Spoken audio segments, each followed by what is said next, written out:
I am so excited about this next session. If any of you have been with us for previous summits, you will remember Nana. She is one of the most powerful moderators I have ever worked with.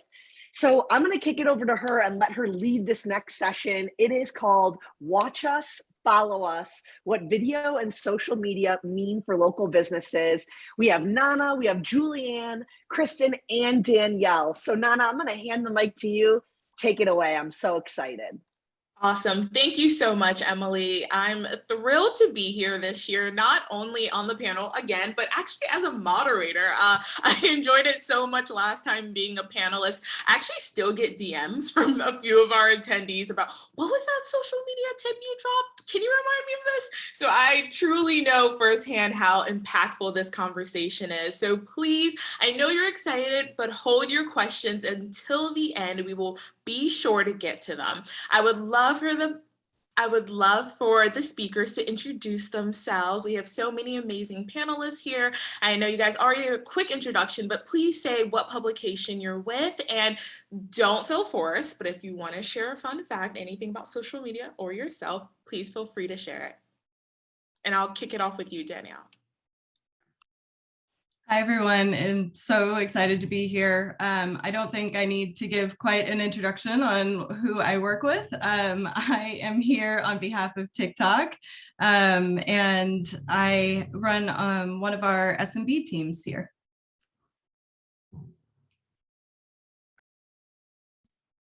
Hello, everyone. My name is Kirsten. I work for Twitter.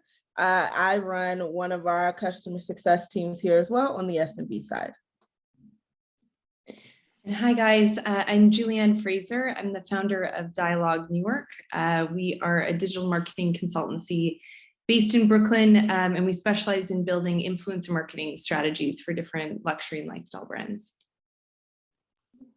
Awesome. Thank you guys so much for being here with us. And I'm going to jump right into it because I want to make sure we get to all these amazing questions. So first off, as I said, this is a conversation. Feel free, panelists, jump in, chime in, and let the conversation flow. So I'm not going to be directing it towards anyone. Just feel free to just respond if you feel inclined. First question is for business owners, which we have so many here, small, big, medium, who are looking to start social media or a video presence online. Where do they start, right? Is there a platform you recommend for them to start, and what should they be looking at when they're picking a platform to start on?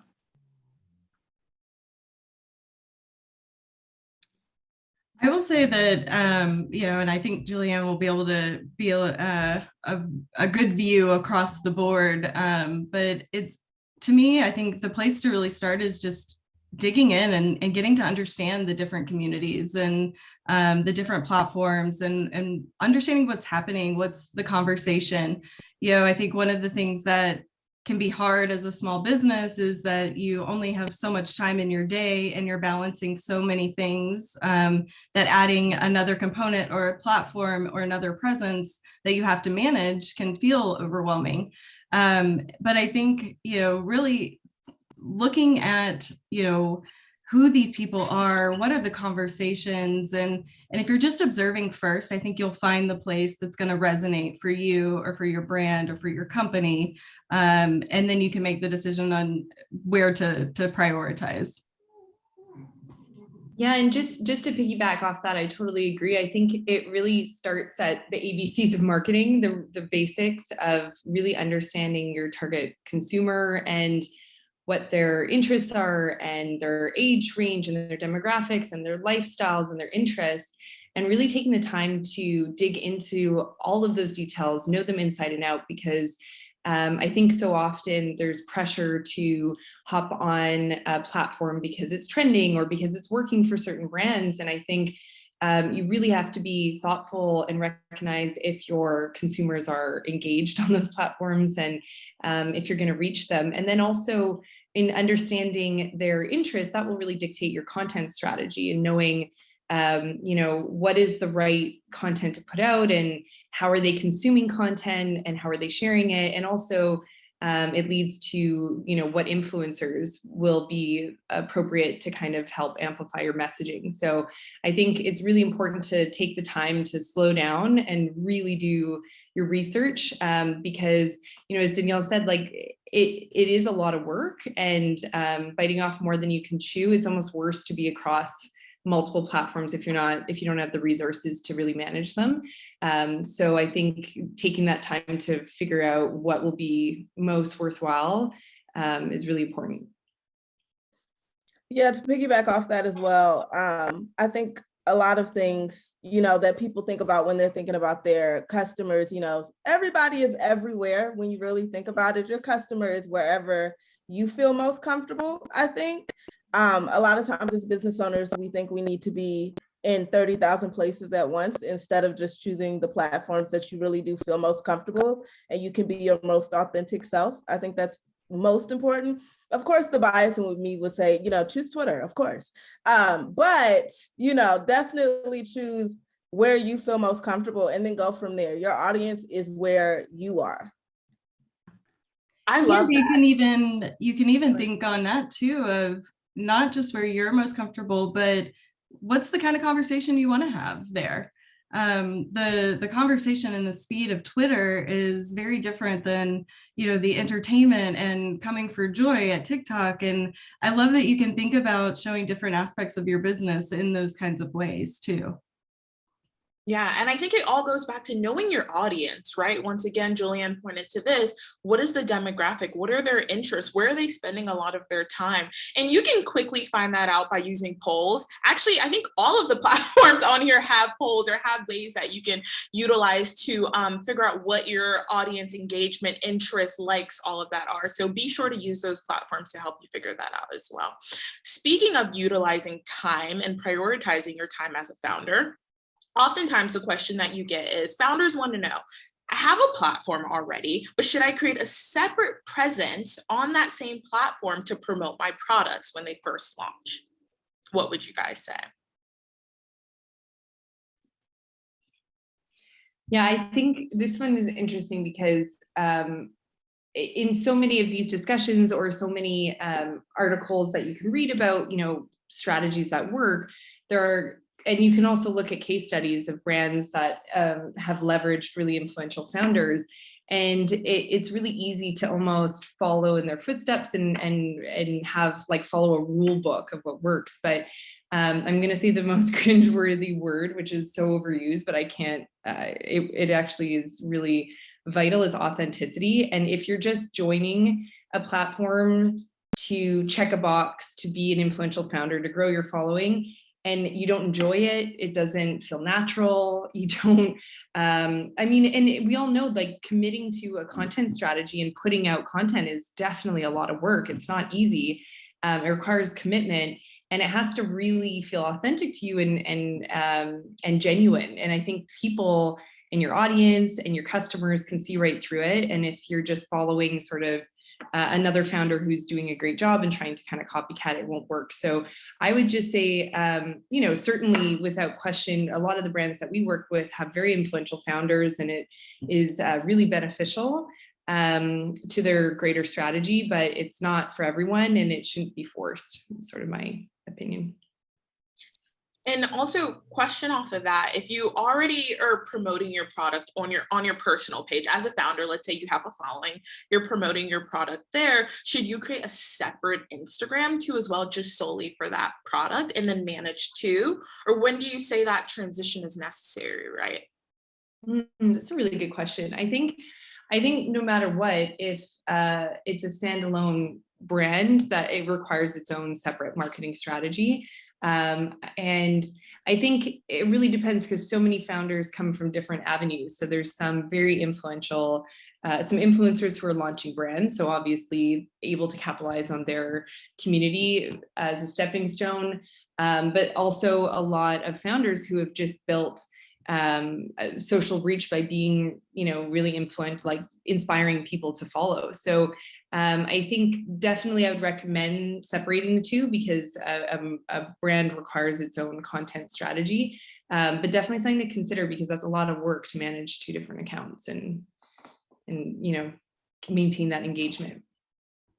Yeah, and I would say another thing to kind of balance on that too is you've got the personality, but then you also have the business side of things. So as we think about leveraging some of these tools, whether it is on Instagram and, doing a catalog, or on TikTok in our storefronts, having that business entity is going to help facilitate multiple ways to drive revenue or to be able to get more purchases. Where the more personal side, though, we've seen businesses come out of, a face, right? We have a company, Lala Hijabs, who, during COVID, she was just doing some content around culture and like bringing joy around her religion. And because so many people were asking about her hijab, she ended up launching a whole business out of it. And now they have a business platform. They've sold out multiple times, and they're running ads on the platform. So you can see sometimes that the personality can really drive the business. But I think if you want to leverage the metrics, the measurement, and the business outcomes, that's really where your business handle comes in as that presence. Yeah, for sure. I think with Twitter, it's one of those things where so often everything is, words. Of course, we have video and things like that. So often the Twitter influencers become known because they start these conversations. And they go viral, and they really do get people talking. I think one of the things we've seen that people are successful at is, they continue to have these conversations and they engage with their audience, and then eventually you'll see them slowly but surely kind of separate themselves from their business side of it, and then they have a business Twitter and things like that. So I think being able to kind of find the balance between you are the founder of your company, but you also want to separate the two.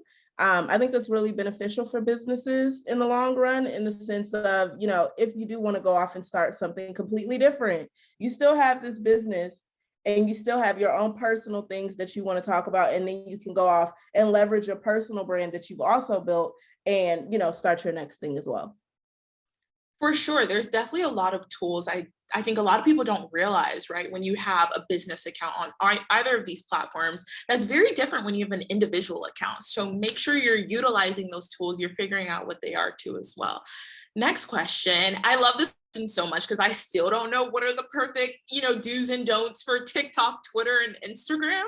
So what would you all say are the do's and don'ts for those platforms? And I'll start with you, Danielle, for TikTok. Oh, this is such a fun one for me. One of the biggest do's I say is you have to think about TikTok uniquely. It can feel intimidating at the beginning, but this is a platform that really embraces authenticity and participation from anybody who is on it.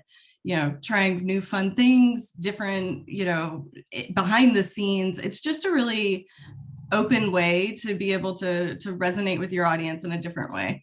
Finding your people and these micro communities, it takes being on the platform and just trying things out. And it's not about being so polished all the time. I'd say that'd be my don't is, yes, we could be marketers, or you own your brand and you want to make sure it's represented, but it doesn't have to be, perfection. And sometimes the most authentic moments come out of a random seed or a comment, or, I've seen brands build a whole campaign around their comment section. So that would be the one thing is like, don't assume what's worked traditionally will work on this platform or on another platform, and really kind of embedding yourself in, but not being scared to test and try and learn. Yeah, I love that because I feel like the one thing with TikTok is that there aren't many don'ts, right? It's all about an experiment. It's not like Instagram where we can say, do a reel, or TikTok, start a thread, but really it's all about experimentation on TikTok, and we see that daily. What would you both say? I think for Twitter, it's interesting. It's a very unique place. I always say that, but I think Twitter is one of those places where I think as long as you bring your full self, people tell stories on Twitter. I mean, we've seen a movie come from a Twitter thread. Things like that have happened. So I think one of the things people are really, really good at, or the most successful things, are people that really are just themselves. They tell you the most random stories that pop up in their head, or they'll tell you about something that happened to them 3 months ago and just get a conversation started. People are really good at just being themselves. All of the thoughts that come to their mind usually end up on somebody's Twitter feed. Those are the things that we see are super successful. I don't really know if there's a don't. I think the only don't I could possibly think of with Twitter is just don't try to follow the trend, because usually most Twitter users can really pick up on it when you're just trying to catch on to that last thing that went viral. I think really just being yourself, and again, authenticity is always going to, do it for you, but bringing your full self and being yourself, whatever that may look like, is usually the way to go.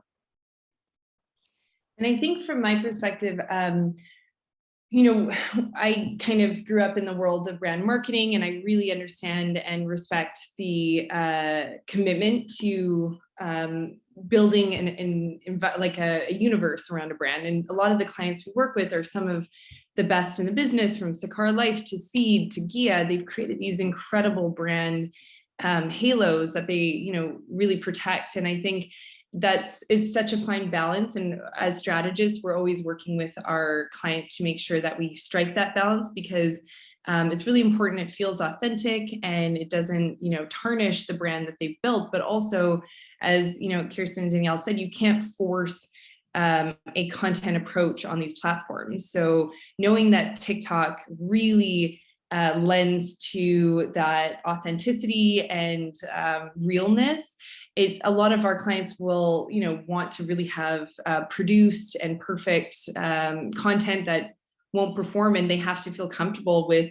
handing it over to the influencer to really come up, because they know what works best. Like, they're the ones that have gone viral. And same with Twitter, it's all about conversations. So we have to, lack of better words, have dialogues that really can spark this engagement.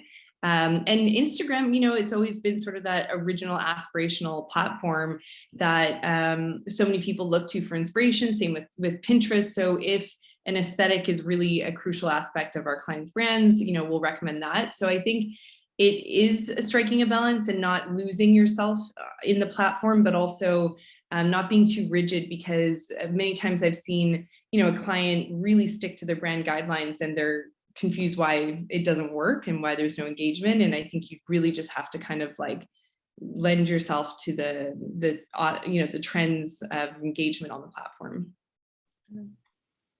I love that so much. Being authentic, it's okay to hire help, right? If as a founder, you can't do it all by yourself. If there's a content creator that's great on TikTok, Twitter, Instagram, reach out to them, see if you can partner with them.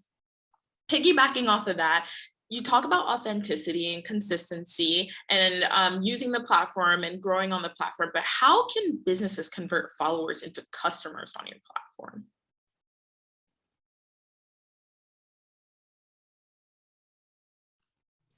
Kirsten. I'm happy to hop in. Yeah. I think the one thing we say too is, yes, you want your engagement and you're looking to build a following, but the way that TikTok's algorithm is working and it's structured, it's really about content first. And if you are putting out good content, you're able to find, and with the For You page and the customization that's happening, it's more discovery, and it happens fast. It's not as linear as what it used to be. When you think about the original Facebook days, if you need your page likes, then you can reach out and then you can make the ask. We're able to get in front of people in a very authentic way, and they're finding things very quickly and purchasing in the moment now. And it's much more kind of cyclical, of like a flywheel, than it is a marketing linear, check the next box. And so I think leveraging some of our hashtags, TikTok made me buy it, you can see how people are finding discovery and how they're stumbling upon this stuff in the community base. So I don't always put the followers to purchasers, because your purchasers can also not be your followers. And that's the opportunity you want to try to find that right balance for. Yeah, kind of the same with Twitter. I think one of the things is kind of like I said earlier, where people are just having the conversation. Twitter has started to allow people, now you have super follows and you can give somebody a tip, like those type of things. When you lead without the ask, that tends to convert a lot better. If you lead with education and you're just providing value to people, 9 times out of 10, they'll be like, okay, I know where to come. I even get skincare tips and all types of stuff from people on Twitter that, I don't always follow, but they've gone viral and they've, led with that education and providing value to their followers, which in turn makes them want to support you even more, and then you can come in with, okay, hey guys, I've got this product. We talked about XYZ a few months ago. That tends to, convert followers and, your customers a lot better than just going right in with a sale. Yeah, and I think from our point of view, a lot of brands will come to us recognizing influencer marketing is an incredibly powerful tool for conversion, and assuming it's sort of like a performance marketing tactic that you can switch on and kind of help reach your targets. And what we've found over the years, it's definitely a hybrid between brand marketing and performance marketing. And it takes time. We build out relationship roadmaps with our influencers as to how we can introduce them to the product and then re-engage them and come up with really creative, interesting ways, whether through events or partnerships or whatever it might look like, to inspire them, so that their audiences are seeing our client's brand come through multiple times. It's authentic, they love the product. And it's not just a flash in a pan gifting, they post it once and they convert. Sure, there's circumstances that we can all hope for like that, but it's just generally not what you see across the board. So I think what's really important when thinking about conversions and how to kind of convert the audiences of influencers into customers, it's really about longevity and a relationship roadmap and building that over time and having a little bit of patience. Awesome. And thank you all so much for that. I want us to quickly jump into some fireball questions before we go to the Q&A. Once again, if you have a question, please feel free to drop it in the chat box. We will be getting to the questions in 1 to 2 minutes. Also, don't forget to tag the event. This is all about social media at Yelp for Business as well. So we're going to jump into Fireball. As I mentioned, you have to answer in 1 to 3 words or less. So please no cheating. First question is best social growth tip, Danielle. Participate. Julianne. Consistency. Authenticity. A business that is crushing it right now on social or video marketing. I've been loving Duolingo. I was going to say that. Okay, did you say one word? Why? Yeah, I think they've just been having so much fun with it and really bringing,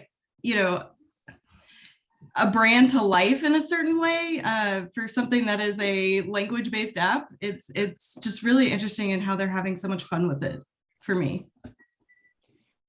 For me, I'm going to shout out one of my clients, Seed. I think they do an amazing job on social media. And I think what's really interesting is how they've leveraged Instagram to create a Seed University. So a way to engage their community through education, leveraging platforms, which is unique. Not one answer, but a little context. I am going to say Chobani. They did a really good campaign not too long ago where I think it was trending far longer than we anticipated it to do, but they I think it was like giveaways of like free Chobani for like a year, and the amount of people that just engaged with that one platform and that one customer, it was amazing to see. And people were going crazy with like all the recipes and things that they do with Chobani. It was really fun. Yeah, and for me in general, I just love food content on any platform. Always. Awesome. So let's jump into these audience questions. Feel free, anyone can answer them. What do you think of live events on social media right now? What kind of goal or how is it more useful? I think they mean what kind of goal does it hit or how is it more useful? I think live events are really valuable in certain circumstances. I think we're seeing a lot of gated platforms and communities where people are signing up to really engage in sort of long form content, and they have the attention span to really listen. And it's I think in that case on TikTok, Instagram, YouTube, being able to kind of offer sort of that long form to the paying subscribers is an interesting angle. But also really I think it comes down to content and what are you talking about and is it worthwhile? Don't just do a live to have a live. It has to be something engaging that there can be an interesting conversation around. Yeah, the conversation's the place where I think that goal really happens. It allows, from education or behind the scenes, or but you want to make sure that you're seeding that with the people who are going to be attending and what's in it for them, and whether that is promotional codes, if it is additional tips and tricks. So that's been one of the ways that I've seen it be successful right now, and since just now, not since.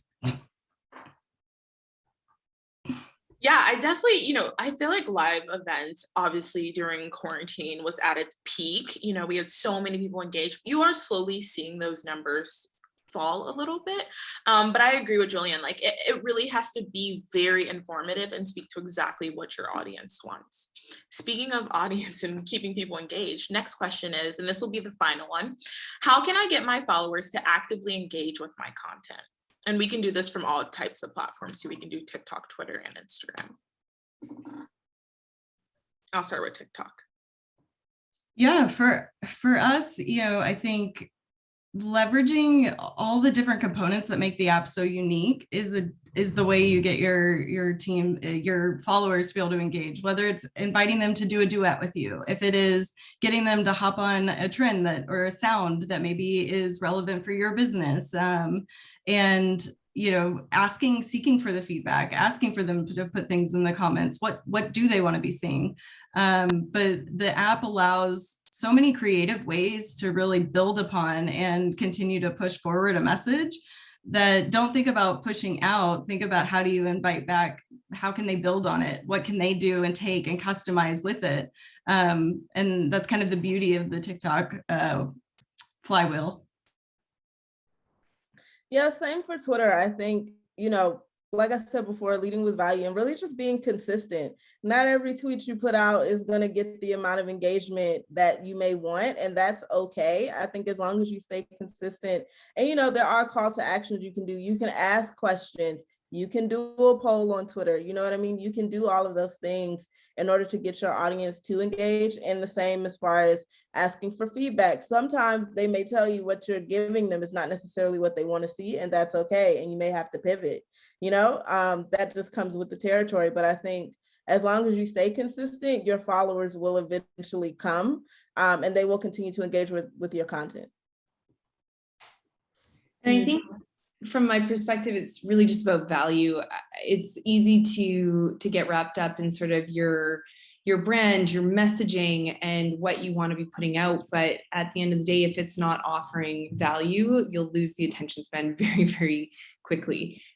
So I think it's about really understanding, again, like ABCs of marketing, who's your target consumer, what are they interested in, like what really will speak to them, and making sure that you're delivering that value, because it's hard to fake that, and the engagement is a direct reflection of whether you're offering value or not. Yeah, and I think the call to action is what adds value, right? But I completely agree. Thank you to our amazing panelists so much for this information. I'm sure you guys can follow them all on social media. If you have any more follow-up questions, I saw we had a few come in last minute. Thank you all so much. I'm gonna pass it over to Emily to kick off the next session. Thank you. Thanks, Anna. Bye. You ladies rocked that. I was taking notes for myself. I think I'm finally going to maybe try TikTok. I get a little nervous about it, but you guys made me feel confident and excited. That was awesome.